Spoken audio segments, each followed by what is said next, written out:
Hey everybody, welcome back to another midweek episode. It's tough. It's tough to see what's happening in Israel right now. And maybe you're like many people and you're trying to make sense of how we got to a place like this and how we move forward. And as a pastor, I want to help you to process and make sense of that in a biblically informed way today. And to do that, we have to go back thousands of years to Abraham and his two sons. Ishmael, who was the son born out of his distrust of God's promise, born through his maidservant Hagar, and his son Isaac, born of his wife Sarah, the child of promise. And all the way back to ancient times, there is a warring spirit between these two nations, between those who trace their lineage back through Ishmael, which would be the Muslims, and those who trace their lineage back through Isaac, which would be the Jewish people. And there are questions surrounding three L's: land, lineage, and Lord. Who gets the land? Through whom is the lineage? And who is the Lord?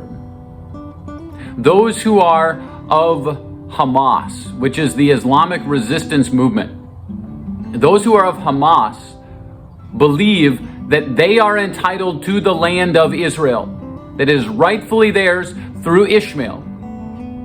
It is their end goal to rid the world of the lineage of Isaac, to get rid of Jewish people, and to stop the Lord, to stop Jesus.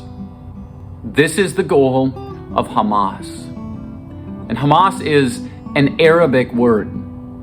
Yes, it's an acronym that means Islamic resistance movement, but it's an Arabic word that means someone who zealously fights, a person of violence. It's actually also a Hebrew word that means violence. It shows up already in the book of Genesis. In Genesis chapter 6, as it describes prior to the flood, that the world was filled with violence. The world was filled with Hamas. And it's also used to describe Ishmael's disposition toward Isaac. He was filled with Hamas. He was filled with violence toward him. And so from that point forward, there has been a war, a family feud in the Middle East, a feud for the Holy Land. We see this in ancient times. We see this in the Middle Ages with the Crusades. And we see it in more recent times with the formation of Israel as a nation and the Palestinians' refusal to recognize that, with Hamas making it their end goal to end the Israeli occupation of Israel. So how do we move forward from this? How do we make sense of this? Some people, they look at this and they believe that this is the start of World War III. They see this as fulfilling biblical prophecy that anticipates the battle of Armageddon, the battle to end all battles. Whether it is or isn't is not for me to say. But here's what I do know. I do know that the only way that we make sense of this is in Jesus. Jesus, the one who is from the lineage of Isaac, the one who came to be our Lord, the one who came specifically to the land of Israel, to the people of Israel, but not to them alone, but that message might go to the entire world.